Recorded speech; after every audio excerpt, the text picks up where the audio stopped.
Hi, my name is Travis McVeigh. I'm an anesthesiologist from Dallas, Texas. I host a podcast called Thank You Notes at Ars Longa Media. Showing gratitude to people just makes me feel good, and I want to share the practice of thank you notes with everybody who listens. I write thank you notes to people and then bring them on the show to read it to them. Past guests have included my high school teachers, my friends, other physicians, and a couple of internet celebrities. I will also be doing episodes that explore the science behind gratitude practices to demonstrate to everybody the actual tangible benefits of practicing gratitude. Listen everywhere you get podcasts and check out the extras on my social media accounts. Thank you for listening.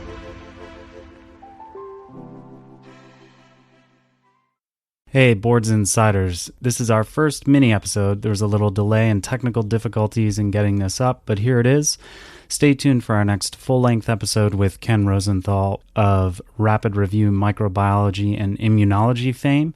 He's going to go over microbiology in a broad overview, and we will be following his sort of schema throughout the Study Smarter series with our microbiology mini episodes. And I do have a special announcement, which I am not going to make until the 26th of March. But if you go to our website at insidetheboards.com and join our email list, we'll include you in the special announcement email that I'll be sending out later this week. It's a special offer to help your USMLE Step 1 preparation. I don't want to give all the details now, but let's just say it's a great value and it will help you get the score that you deserve. As always, thanks for listening.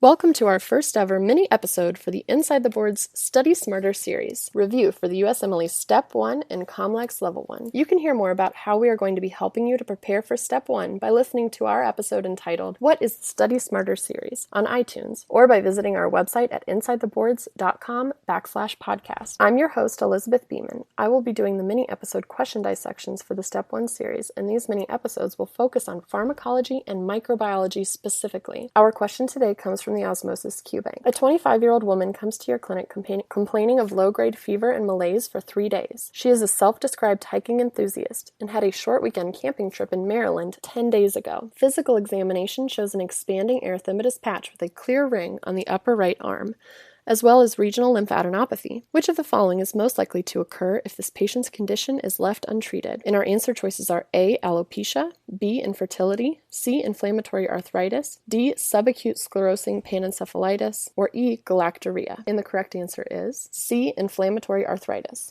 Let me take you inside this question so we can see just how we arrived at this answer. So in order to predict what might happen next if this patient doesn't get treated, we first have to figure out what she has. Low-grade fever, malaise, and even regional lymphadenopathy should be identified immediately as vague findings that are unlikely to rule in or out a certain diagnosis, but generally point to some kind of infectious process. Part of improving your efficiency in Step 1 is recognizing these vague symptoms and taking brief note of them, pushing them to the back of your mind, and looking for more key differentiating factors presented in the vignette. Like, this patient has a very specific description for her rash and a recent travel history to a certain part of the country. For Step 1, if we see a patient with a ringed-shaped rash, we also have a certain differential that we can think of. Tinea corporis, or ringworm, often caused by trichophytum or microsporum, is one thing that we could think about. However, the vignette would probably present a patient that had potential exposure to another human or animal infected with ringworm. Think of children who are at daycares or wrestlers who use mats that aren't always cleaned. We can also think of cutaneous lupus, and in that case, you would usually have a descriptor that had the rash in particularly sun-exposed areas. However, lupus is more often described as a discoid rash or the pathognomonic, especially for Step 1, remember this, butterfly-shaped rash on the face. Then we have our ringed erythemas, erythema multiforme, erythema marginatum, and erythema migrans. Erythema multiforme is multiple different lesions all over the body, and in this we have only one. In erythema multiforme, you see purpuric macular lesions, and they're always associated with some kind of systemic immune reaction. Think about Stevens-Johnson syndrome, and think about a patient who would be presented as having recently gotten some kind of infection or recently started a new drug. Erythema marginatum are described as pink rings with a very good margin around them. You can think of that. And those are also multiple. They can be on the torso and on limbs and can come and go, and that is part of the typical presentation. We see this in rheumatic fever, and remember the causative agent for that is strep pyogenes, and erythema migrans, which are the circle-ringed rashes of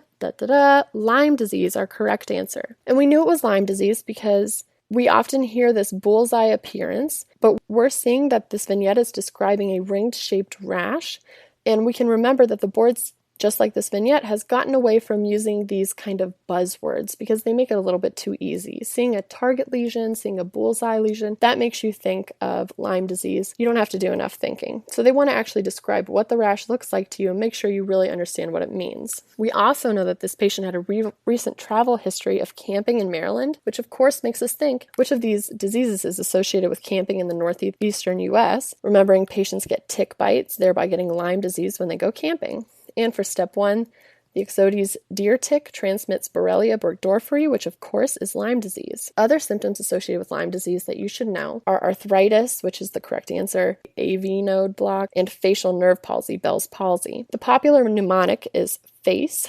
It can make you think of these symptoms as the patient in the vignette was just recently exposed, likely only a few days ago. All she's going to have is that localized rash and the flu-like symptoms that are the common presentation of the beginning of Lyme disease. The question is asking us, of course, what happens if we don't treat her? And now we think about it going on to stage 2 and 3 of Lyme disease. Stage 2 can include that third-degree block of the heart and the aforementioned Bell's palsy, as well as the arthralgias, which we have as our correct answer. And stage 3 involves infection spreading to the brain, which can cause encephalopathy. Remember, like syphilis, Lyme disease can cause neurologic sequelae in the later stages. Most importantly, we really need to remember our mnemonic when we think of Lyme disease so that we remember all of the sequelae associated with it. Also, know that doxycycline is our treatment of choice if we were going to intervene. So let's think about our other choices. Choice A was alopecia, hair loss. What causes hair loss? Well, there is one infectious cause on the boards, tinea capitis. It's a fungal infection of the scalp. There's a few drugs that may also cause it, but we don't need to get into that because it's not really something you would need to know for step 1. But vitamin deficiencies is something you need to know, and specifically vitamin A and Bs,